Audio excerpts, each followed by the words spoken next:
साथियों, मोदी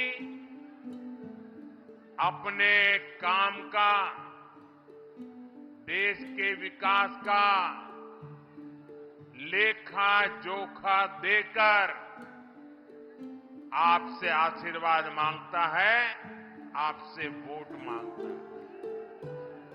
लेकिन क्या आपने कभी सपा और कांग्रेस को अपने कार्यकाल पर हिसाब देते हुए देखा है क्या?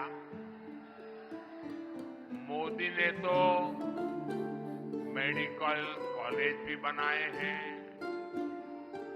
एक तरफ मेडिकल कॉलेज भी मोदी बनाता है, तो अयोध्या में रामलला का भव्य मंदिर भी बना है।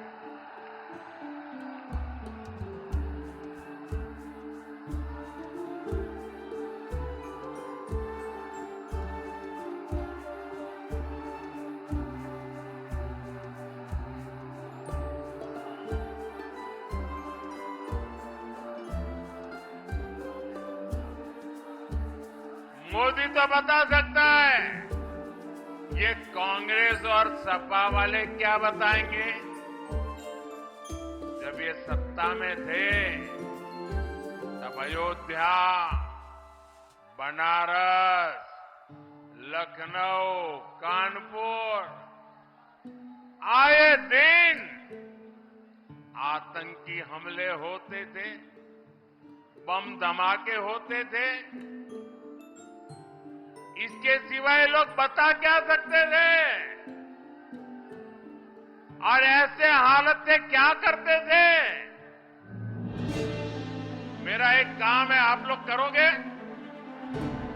जरा हाथ ऊपर करके बताइए, करोगे क्या? करोगे क्या? देखिए, जो फर्स्ट टाइम वोटर है ना, जो पहली बार वोट डालने वाले, उनकी उम्र अभी 18-20 साल की हुई है। ये लोग पहली बार वोट डालने वाले हैं। जब कांग्रेस की सरकार थी तब उनकी उम्र 8 साल 10 साल थी। उस समय क्या होता था उनको कुछ पता नहीं होगा।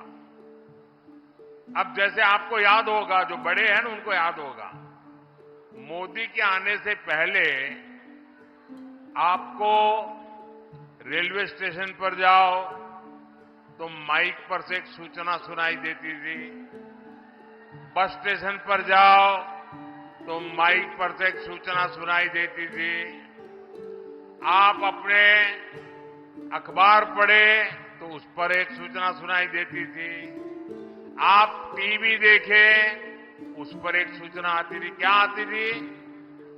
अगर आप कहीं पर भी कोई लावारिस चीज देखें तो उसको छूना मत, कोई लावारिस चीज दिखे तो उससे दूर जाना, कहीं कोई लावारिस बैग पड़ी है, कहीं कोई लावारिस टिफिन पड़ा है, कहीं पर कोई लावारिस कुकर पड़ा हुआ है, तो आप दूर रहिए।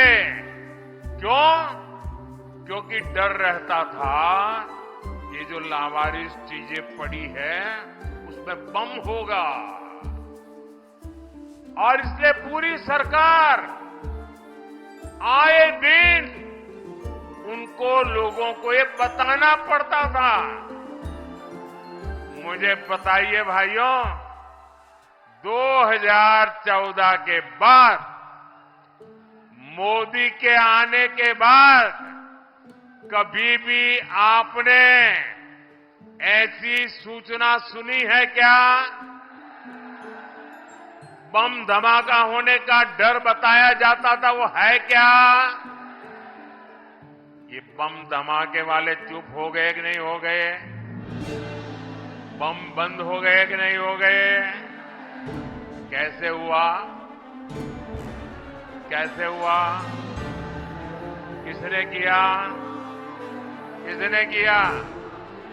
अरे मोदी ने नहीं किया, ये आपके एक वोट ने किया है, आपके वोट ने किया। ये आपके वोट की ताकत है जो बड़े बड़े धमाकों को बंद करवा सकती है, क्योंकि आपने सही वोट दिया, सही लोगों को वोट दिया। जो आए दिन बम धमाके होते थे, निर्दोष लोग मौत बिना कारण मरते थे, इनकी जिंदगी आपके एक वोट ने बचाई है। और इसलिए भाइयों बहनों, और ये तो कहां तक जाते थे, आतंकियों के मरने पर कांग्रेस की सबसे बड़ी नेता आंसू बहा रही थी। बताइए,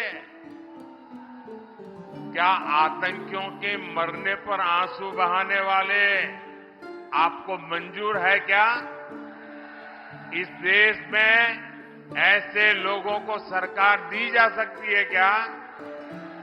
और ये सपा वाले तो ऐसे हैं, जब उनकी सरकार थी तो जो आतंकी जेल में थे उनको जेल से रिहा करवाने के लिए भांति भांति के कानूनी रास्ते खोज रहे थे। आतंकियों को जेल से छुड़वाने के। भाइयों बहनों, क्या ऐसे लोगों के हाथ में आपका जीवन सुरक्षित है? आपका भविष्य सुरक्षित है? आपकी रोजी रोटी सुरक्षित है?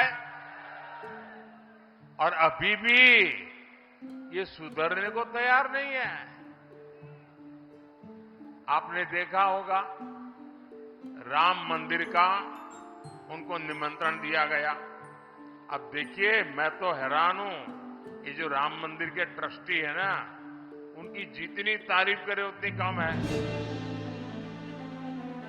जो सपा वालों ने कार सेवकों पर गोलियां चलाई थी, जिन सपा वालों ने राम मंदिर न बने इसके लिए ढेर सारे खेल खेले थे, ये कांग्रेस वाले 7-7 दशक तक राम मंदिर बनाने से रोक रहे थे। अदालत में भांति भांति से रोकने की कोशिश करते थे। सब रोकने के लिए पाप करते थे, सपा हो या कांग्रेस। इन सबके पाप माफ करके ये मंदिर के ट्रस्टी उनको घर जाकर के निमंत्रण दिया कि चलो भाई, जो हो गया, अब सब भूल जाओ, आओ भगवान राम का मंदिर बना है, प्राण प्रतिष्ठा के कार्यक्रम में आइए।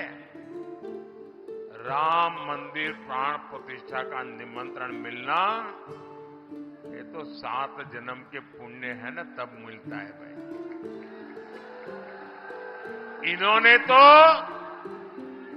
इसको भी ठुकरा दिया।